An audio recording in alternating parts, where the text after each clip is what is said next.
দিনকে দিন চলে যায় যে তাদের উনুন জ্বলে না। কি ভাই কথা মিথ্যা আছে কিছু? তাদের কি দিনকে দিন চলে যায়, তাদের উনুন জ্বলে না। কিন্তু নামাজের অবস্থা একটু চিন্তা করে দেখি না, নামাজের অবস্থা। একজন সাহাবী মসজিদে নববীতে আজান হয়, হ্যাঁ, উনি দ্রুত বেগে এসে জামাতে ইকামতের সাথে নামাজে দাঁড়ায়। নামাজ শেষ, রাসূল সালাম ফেরায়, আবার ছুটে চলে যায়। একদিন দুই দিন কয়েকদিন হবে লাগাতার চলতে থাকে। একদিন সাহাবায়ে কেরাম রাসূলকে জিজ্ঞাসা করলো, ও রাসূল, ইয়া রাসূলুল্লাহ, ওই সাহাবীর ব্যাপারটা বুঝে আসে না, উনি এরকম করে কেন? উনি এরকম করে কেন?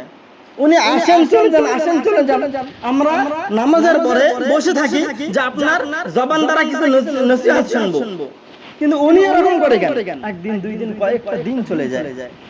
এবার রাসূল সাল্লাল্লাহু আলাইহি ওয়াসাল্লাম কিছু সাহাবায়ে কেরামকে নিয়ে তার বাড়ির সামনে গেল, গিয়ে আওয়াজ দিচ্ছে, ইয়া আহলাল বাইত, আসসালামু আলাইকুম ইয়া আহলাল বাইত, হে ঘরওয়ালা বাড়িতে আছো, হে ঘরওয়ালা বাড়িতে আছো। ভাই ভিতর থেকে শুধু কান্নার আওয়াজ, ভিতর থেকে ভাই শুধু কান্নার আওয়াজ।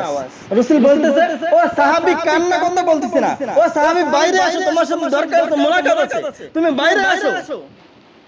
কিন্তু ভিতর থেকে শুধু কান্নার আওয়াজ।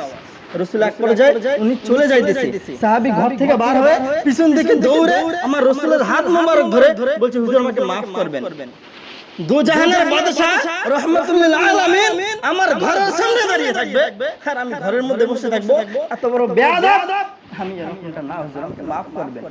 আমার ঘরের অবস্থা এরকম, স্বামী স্ত্রী একটাই কাপড়, স্বামী স্ত্রী একটাই কাপড়। ও হুজুর, যখন আপনার মসজিদে আজান হয় আমার বিবিকে ঘরের মধ্যে গর্ত করে রেখেছি, ওই গর্তের মধ্যে বসে দেই, আমি ওই কাপড়টা পরে দ্রুত নামাজে দাঁড়িয়ে যাই।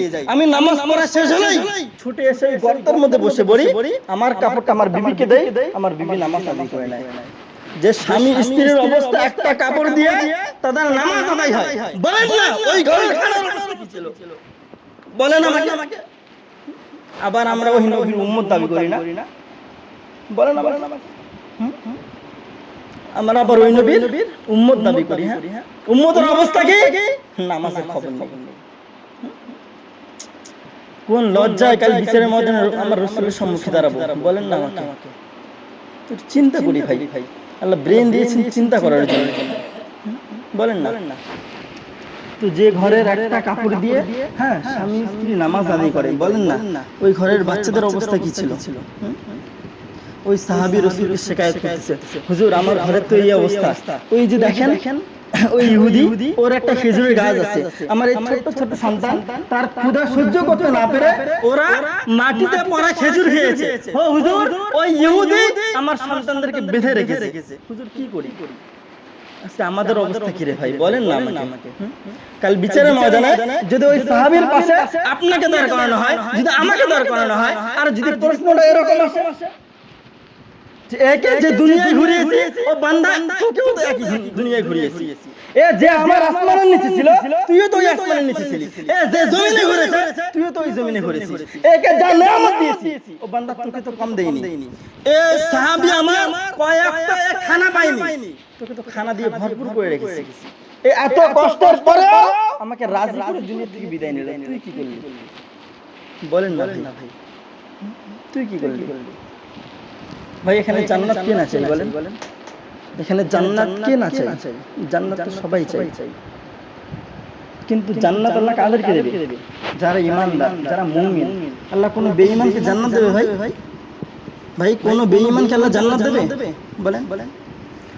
আমার রাসূল বলেন যে 5 ওয়াক্ত নামাজ যে রোজানা মসজিদে এসে বলে পড়ে তাকে ঈমানদার হিসেবে ঘোষণা দাও। আম্মা জান আয়েশা রাদিয়াল্লাহু তাআলা আনহা রাসূলকে জিজ্ঞাসা করে, হুজুর আপনার এত উম্মত আপনি কি করছেন মেনে তাদেরকে? আপনার এত উম্মত আপনি কি করছেন মেনে এদেরকে? বলছে যারা 5 ওয়াক্ত নামাজ পড়বে, নিয়মিত ওযু করবে, কাল বিচারের ময়দানে ওদের অঙ্গগুলো নূরের মতো ঝলমল করবে, ওদেরকে বাঁচবো আর ধরে ধরে জান্নাতে নিয়ে যাবে। বলেন বাইনাল মুসলিমিনা ওয়াল কাফির, বাইনাল মুসলিমিনা ওয়াল কাফির তারকুস সালাহ। একজন হিন্দু একজন মুসলমান এর মধ্যে পার্থক্য করে নামাজ। আমাদের অবস্থা কি বলেন না। শেষ কথা বলে যাই, আমিনু কামা আমানান নাস। যদি জান্নাত পেতে চাই তো আমার ঈমানটা সাহাবায়ে কেরামের মতো ঈমান বানাতে হবে। আমার ঈমানটা কি ভাই সাহাবায়ে কেরামের মতো ঈমান বানাতে হবে, তবেই আমার রব আমাকে জান্নাত দেবে। সাহাবায়ে কেরামের মতো ঈমান কেমন ছিল?